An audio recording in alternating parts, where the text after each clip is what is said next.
رمضان شروع ہوتے ہی بازاروں کا منظر بدل جاتا ہے، قیمتیں اوپر اور عوام کا سانس نیچے۔ اسلامی جمہوریہ پاکستان میں ہر سال یہی ہوتا ہے۔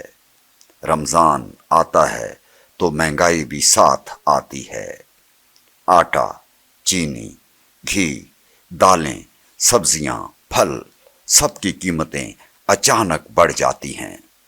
سوال سیدھا ہے، کیا حکومت کو رمضان کی آمد کا پہلے سے علم نہیں ہوتا؟ کیا انتظامیہ کو اندازہ نہیں کہ طلب بڑھے گی؟ پھر ہر سال یہی ناکامی کیوں؟